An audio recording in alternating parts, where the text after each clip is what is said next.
They called me a gold digger before my husband was even buried. I heard the words before I reached the front doors of the funeral chapel, and for a moment I simply stood there with my hand resting against the cold brass handle, wondering how quickly grief turns into suspicion when money enters the room. And then I opened the door and stepped inside anyway, because after 30 years of loving a man, I refused to let whispers decide whether I belonged beside him in death. And the room immediately fell into that strange kind of silence people create when they want you to know they have been talking about you without actually admitting it, and I could feel the weight of their eyes before I even removed my coat, relatives pretending to adjust flowers or study the funeral program while secretly watching me with quiet judgment. And near the front of the room stood Vanessa in a perfectly tailored black dress, speaking softly with a group of family members, as though she had already inherited not just my husband's home, but his entire place in the family. And when she noticed me enter, her expression changed only slightly, but enough for me to recognize it, that controlled little smile people wear when they believe they are standing on higher ground, and she walked toward me slowly, her heels clicking against the polished floor while the others watched carefully, pretending not to listen. And she touched my arm lightly in front of everyone with the kind of fake kindness that always feels colder than open cruelty, and she said she hoped I was holding up well considering everything that had happened so suddenly. But before I could answer, one of my husband's cousins standing nearby laughed softly and muttered that some women recover quickly when there is money involved, and a few people smiled into their coffee cups while others looked away, pretending discomfort without actually defending me. And I stood there quietly, allowing every word to settle, because there are moments when silence tells you more about people than arguments ever could. And Vanessa tilted her head slightly before saying she supposed grief looks different for everyone, especially for women who marry wealthy older men late in life. And even though she never used the words directly, everyone in the room understood exactly what she meant. And I looked around at faces I had spent holidays with for years, faces that once welcomed me warmly, and now studied me like a stranger who had wandered into the wrong room carrying secrets no one trusted. And for a brief second I felt the sharp ache of humiliation rise into my chest, not because strangers doubted me, but because the family my husband loved so deeply had chosen suspicion over memory. And still, I said nothing because anger would only give them the scene they expected from me. And instead I folded my hands calmly in front of me and looked toward the closed casket surrounded by white lilies, remembering the last conversation my husband and I shared only 3 nights before he died, the way his voice had weakened, but his eyes remained completely certain when he told me that not everyone in the family deserved the truth right away. And at the time I thought he was only talking about old resentments and unresolved business matters. But standing there inside that chapel surrounded by judgment disguised as grief, I finally understood what he meant. And as Vanessa turned away, confidently returning to the relatives gathered around her, I noticed someone else watching me carefully from across the room. A man in a dark gray suit holding a leather folder tightly against his chest, and unlike everyone else his expression held no judgment at all, only patience, as though he already knew something the rest of the room did not. The service began 20 minutes later beneath soft organ music and carefully controlled sorrow, but even as people lowered their heads during prayer I could still feel the distance growing between me and the rest of the family. Not physical distance, but something colder and far more deliberate, the kind that forms when people have already decided who you are before hearing a single word from you. And I sat alone near the second row while Vanessa remained surrounded by relatives near the front,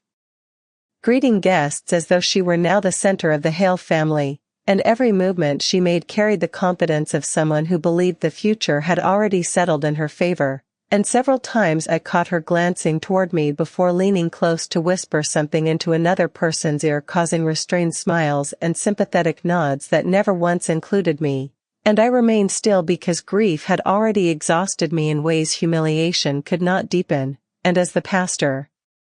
spoke about loyalty, devotion, and lifelong partnership, I found myself staring at the framed photograph beside the casket, remembering the real man behind that smile. Not the wealthy businessman everyone admired, but the tired husband who used to fall asleep in his reading chair with unfinished paperwork resting on his chest while I quietly turned off the lamp beside him. And I remembered the nights spent helping him recover after surgeries, the medications, the long silences, the fear he rarely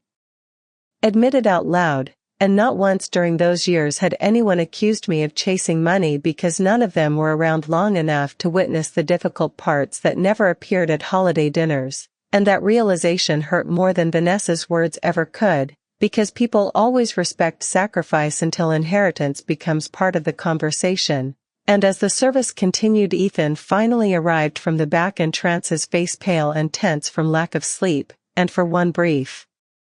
moment our eyes met, and I thought perhaps he might come sit beside me, or at least acknowledge me with some quiet kindness after all these years. But instead Vanessa immediately stepped toward him, placing a hand against his arm and guiding him toward the front row beside her while whispering something low into his ear, and he nodded distractedly without even looking back at me again. And I felt a sharp loneliness settle into my chest then, because losing my husband suddenly felt separate from losing the family connected to him, as though grief itself had divided into two different wounds unfolding simultaneously inside the same room. And after the eulogy, guests slowly began standing to form quiet lines near the casket, offering condolences to Ethan and Vanessa, while I remained seated for another moment, gathering myself emotionally before joining them. And that was when the man in the gray suit crossed the chapel floor and stopped directly beside my chair, and unlike everyone else, he did not hesitate or study me suspiciously before speaking. Instead, he simply lowered his voice respectfully and asked if I was holding up all right, and I recognized him immediately then as Arthur Bennett, my husband's attorney, a man who rarely attended family gatherings and never appeared anywhere unnecessarily. And when I answered politely that I was managing as best I could, he gave a small understanding nod before glancing briefly toward Vanessa and the others gathered near the casket, and there was something unusual in his expression then, not concern exactly but caution, as though he understood the atmosphere inside that chapel far better than anyone realized. And before stepping away, he quietly told me there would be a private reading later that afternoon, and that my husband had left very specific instructions about who needed to attend. And then he added one final sentence in a tone calm enough that no one nearby seemed to notice it at all: "Your husband trusted you more than they understand." After the service ended, the chapel slowly transformed from a place of ceremony into something colder and more revealing. Because once the prayers were finished, people no longer felt obligated to hide what they truly thought. And I stood near a table of flowers, listening quietly as relatives gathered in small circles discussing travel plans, inheritance rumors, and family logistics, with a level of comfort that made it painfully obvious how quickly grief fades when money becomes the center of attention. And Vanessa moved confidently between conversations, carrying herself like someone already preparing for the next chapter of her life, while I remained isolated at the edge of the room, like an inconvenient reminder of the previous one. And several times I caught fragments of whispered comments drifting through the crowd, words like timing and convenient marriage, spoken softly enough to avoid confrontation, but clearly enough to wound. And still I refused to defend myself, because I had spent too many years learning that people determined to misunderstand you will turn even explanations into evidence against you, and instead I focused on keeping my composure while guests slowly approached the casket one final time before leaving. And eventually Ethan walked toward me alone for the first time that day, his shoulders tense beneath his black suit, his expression exhausted and emotionally distant, and for a moment he simply stood beside me without speaking while we both stared at the framed photograph of his father smiling beside the arrangement of white roses. And then quietly, almost awkwardly, he asked whether I was planning to stay at the house much longer after the funeral arrangements were complete. And the question landed harder than he probably intended, because it was not really concern I heard beneath his voice, but uncertainty, as though even he no longer understood where I belonged inside the family. And before I could answer, Vanessa appeared beside him, smoothly slipping her hand through his arm with practiced ease before saying they were only trying to make practical decisions during a difficult time. And then she added with a sympathetic smile that everyone knew large estates could become complicated, especially when emotions cloud judgment. And although her tone remained polite, every word carried the same accusation she had been making since the moment I entered the chapel. That I had somehow inserted myself into this family for financial security rather than love, and Ethan looked uncomfortable hearing it said so openly, but he did not correct her either, and that silence hurt far more than the accusation itself because silence from family feels dangerously close to agreement, and I lowered my eyes briefly collecting myself, before calmly telling them that grief should never be measured by legal paperwork or property discussions. But Vanessa only smiled faintly and replied that unfortunately reality required difficult conversations sooner rather than later, and as she spoke I noticed Arthur Bennett standing near the back exit once again watching the exchange carefully with the same measured patience he carried earlier, and when our eyes met briefly he gave the smallest nod, almost imperceptible to anyone else but enough to steady something inside me, because in that moment I realized I was not imagining the shift unfolding beneath the surface of this family. Arthur saw it too, and while Vanessa continued speaking confidently about future responsibilities and family decisions, I remembered another conversation from months earlier when my husband sat quietly beside me on our back porch one cold evening holding a sealed envelope in his hands. And after a long silence he told me there were certain truths he planned to keep private until the exact moment they became necessary, because sometimes people only reveal their real character when they believe there is something valuable to gain, and standing there inside that funeral chapel surrounded by suspicion, disguised as concern, I finally understood that he had not been preparing me for grief alone, he had been preparing me for what came after it. The drive from the chapel to the estate felt far longer than it actually was because silence inside a car has a way of amplifying every unresolved thought, and I sat in the back seat beside the window watching gray clouds gather above the city while Ethan drove without speaking and Vanessa occasionally checked her phone as though the funeral had already become another obligation she was ready to move past, and the distance between us inside that vehicle felt larger than the miles unfolding outside it, because grief had stopped making us family the moment suspicion entered the room, and when we finally reached the house several relatives were already gathered in the main sitting room drinking coffee and speaking quietly among themselves while Arthur Bennett stood near the fireplace holding the same leather folder against his chest with calm patience. And the moment we entered the room conversation softened immediately, not from respect but from anticipation, because everyone there understood something important was about to happen and each person secretly believed they deserved a favorable outcome, and Vanessa walked in confidently taking a seat beside Ethan near the center of the room while I remained slightly apart from the others, choosing the armchair near the windows where my husband used to sit during winter evenings reading financial reports long after everyone else had gone to sleep, and for a brief moment the memory hit me so sharply that I almost reached for the blanket he used to keep folded beside the chair before remembering he would never sit there again, and Arthur waited until everyone settled before calmly explaining that my husband had left detailed legal instructions requiring a private family meeting immediately following the funeral, and as soon as the word legal entered the conversation the atmosphere shifted visibly because grief suddenly gave way to expectation, and I watched relatives straighten their posture while Vanessa exchanged a quick glance with Ethan carrying the quiet confidence of someone already imagining future ownership, and Arthur opened the folder carefully removing several sealed documents before clarifying that the full estate process would take time but certain personal directives needed to be addressed immediately according to my husband's explicit wishes. And Vanessa smiled faintly, then leaning back into the sofa as though she had already prepared herself to manage whatever responsibilities came next, and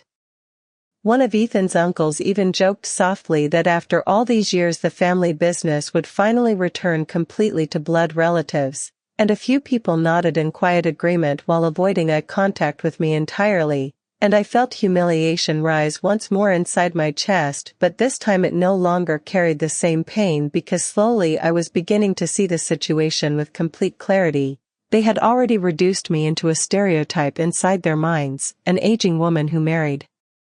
wealth late in life and now waited nervously to discover what portion she could keep, and nothing I said would change that narrative because people determined to believe the worst about you rarely abandon the story willingly, and Arthur continued reviewing documents calmly before eventually pausing and lifting his eyes toward me for only a second, and that brief glance changed something in the room immediately because Vanessa noticed it too, and I saw the smallest crack appear beneath her confidence as she straightened slightly beside Ethan, and then Arthur carefully removed one final envelope from the folder, placing it separately on the table beside him instead of opening it with the others. And although no explanation followed, every person in that room stared directly at it, instinctively understanding it carried significance beyond the rest. And Vanessa finally broke the silence, asking whether there was a problem with the paperwork, and Arthur answered quietly that there was no problem at all, only instructions that needed to be followed precisely as written, and something about the way he said those words caused the room to fall completely silent. No one moved after Arthur spoke because the silence inside that room had changed from anticipation into something heavier and far more uncertain, and I watched carefully as relatives exchanged guarded looks with one another, trying to interpret the meaning behind his words, while Vanessa maintained a composed expression that no longer appeared entirely natural. And beside her, Ethan leaned forward slightly with his elbows resting against his knees, staring at the unopened envelope on the table as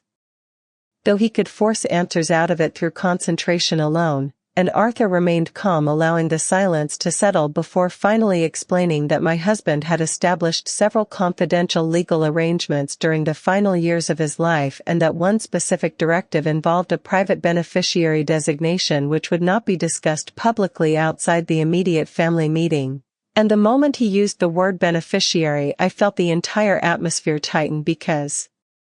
even grief cannot compete with curiosity when inheritance enters a room, and Vanessa immediately glanced toward me before quickly looking back at Arthur as if trying not to appear obvious, but I noticed it anyway, and so did everyone else. And Arthur continued speaking in the same measured tone, explaining that my husband had intentionally chosen to keep certain financial matters undisclosed until after his death because he wanted decisions to be based on character rather than expectation, and that sentence landed differently on every person present because suddenly everyone began silently reconsidering the conversations they had held earlier that day, and I remained still in my chair, refusing to react because I understood something they did not yet fully realize. Once people begin doubting their assumptions, they also begin fearing what those assumptions may have cost them. And Vanessa folded her arms slowly before asking whether the beneficiary in question involved the family estate or merely personal assets, and although her voice remained controlled, I could hear tension underneath it now, the subtle strain of someone realizing the future might not unfold according to the version already imagined. And Arthur answered carefully that the designation involved substantial holdings connected directly to my husband's long-term financial structure. And this time several relatives visibly straightened in their seats, while Ethan looked toward me briefly with an expression I could not fully read, something caught between confusion and concern, and I lowered my gaze calmly because there was no satisfaction in watching suspicion spread through the room, only exhaustion. And for a moment I remembered sitting beside my husband late one winter night while snow covered the back lawn outside our bedroom windows, and he quietly admitted that wealth changes how people behave long before they ever receive it. And at the time I told him he was becoming cynical in his old age, but now, sitting inside that room surrounded by guarded expressions and silent calculations, I realized he had simply learned painful truths earlier than I had. And Vanessa eventually broke the silence again, asking whether the beneficiary would be informed privately or during the meeting itself. And Arthur finally placed one hand gently against the unopened envelope before saying that according to my husband's instructions the matter would be addressed today in front of everyone present because transparency after his passing mattered deeply to him. And the moment those words left Arthur's mouth, every eye in the room shifted instinctively between me and Vanessa, as though the entire family had suddenly narrowed into a quiet unspoken competition neither of us had agreed to enter. And still I said nothing because the truth did not need my defense anymore. It was already beginning to move through that room on its own.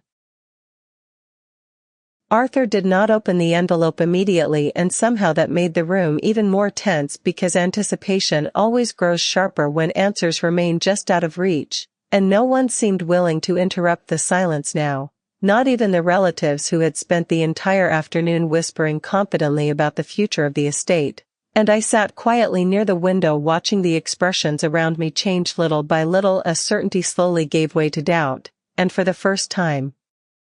since the funeral began, Vanessa no longer appeared completely in control of the room, because beneath her composed posture I could see calculation replacing confidence, as though she were mentally retracing every conversation she had already had that day, trying to determine whether she had misjudged something important. And beside her Ethan remained unusually quiet, staring at the envelope with an expression that reminded me painfully of his father during difficult negotiations, thoughtful but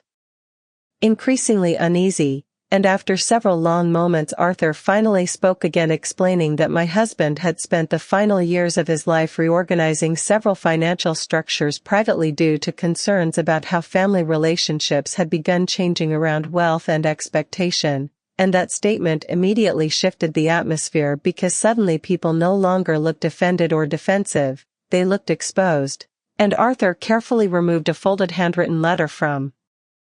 inside the envelope before clarifying that my husband specifically requested his own words be read aloud before any legal details were discussed. And the moment he unfolded the paper, the room became completely still. And I felt my chest tighten unexpectedly, because I recognized my husband's handwriting immediately, even from across the room. Steady, elegant lettering that once filled birthday cards, business notes, grocery lists, and quiet messages left beside my morning coffee. And Arthur began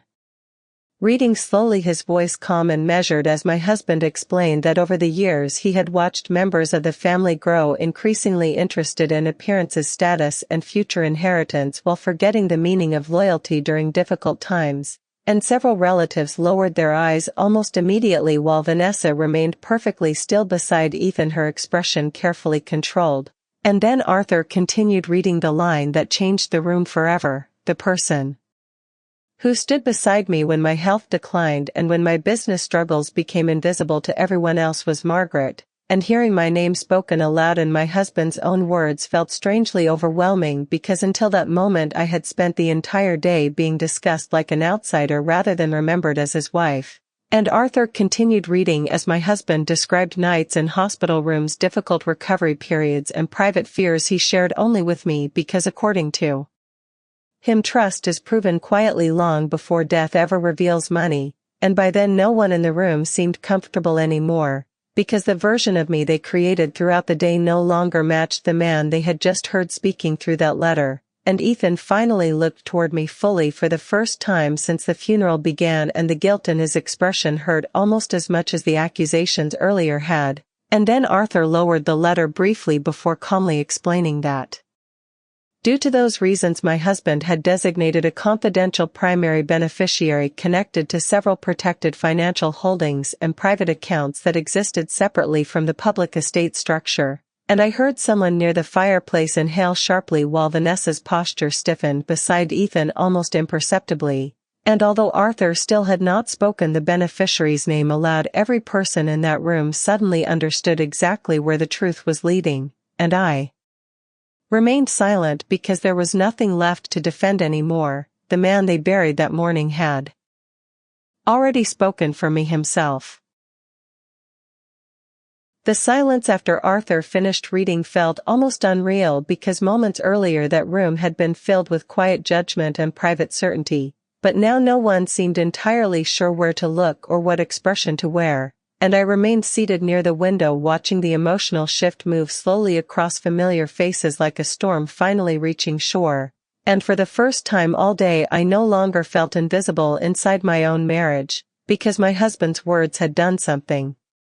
my silence never could. They forced people to confront the difference between assumption and truth. And Ethan lowered his eyes briefly, rubbing one hand across his jaw as though trying to process the version of events he had ignored while grieving. And beside him Vanessa sat perfectly still, her posture rigid, her expression controlled almost to the point of strain, because confidence is easy to maintain until reality refuses to cooperate with it. And Arthur carefully folded the letter before placing it back inside the envelope, while explaining that the confidential beneficiary designation included authority over several private investment accounts and long-term holdings that my husband intentionally kept separate from the public estate in order to protect them from outside influence during his final years. and although he still had not formally announced my name, no one needed clarification anymore. The room already understood, and one of Ethan's uncles quietly cleared his throat.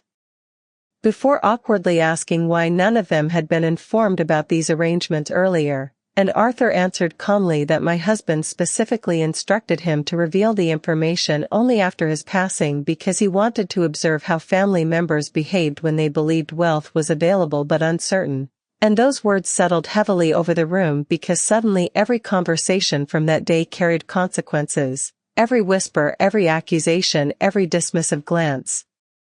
now existed beneath the weight of being quietly evaluated by the man they believed was gone, and I looked down at my hands resting together in my lap, remembering another evening months earlier when my husband sat beside me in the garden watching autumn leaves scatter across the lawn while he admitted he no longer trusted the atmosphere surrounding the family. And I remembered telling him he was being too hard on them because grief and stress change people temporarily, but he only smiled sadly.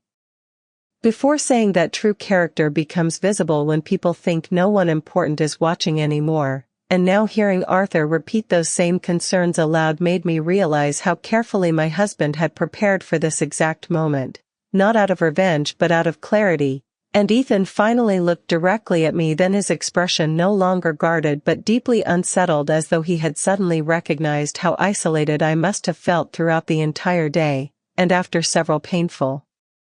seconds he quietly asked why I never told anyone about the beneficiary arrangement, and before I could answer Vanessa spoke first, asking the question more sharply than intended, wanting to know how long I had known about it, and I turned toward her calmly because there was no anger left inside me anymore, only exhaustion and a strange kind of sadness, and I told her my husband asked me to remain silent because he believed certain truths reveal themselves more honestly when people think they are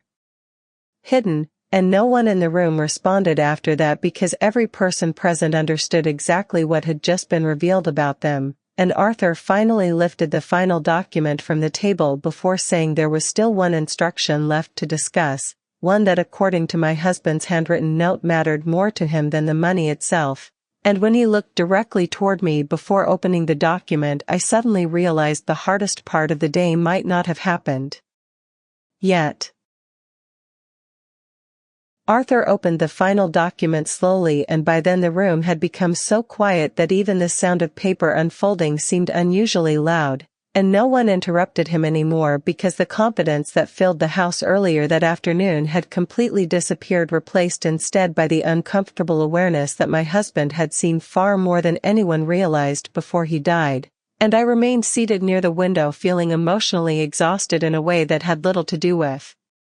money, because none of this felt like victory. It felt like watching illusions collapse one careful layer at a time, and Arthur adjusted his glasses briefly before explaining that the final instruction was personal rather than financial, and that my husband specifically requested it be read aloud in front of the entire family without interruption. And as soon as he began reading, I recognized the rhythm of my husband's voice hidden inside the words, because he had always spoken plainly when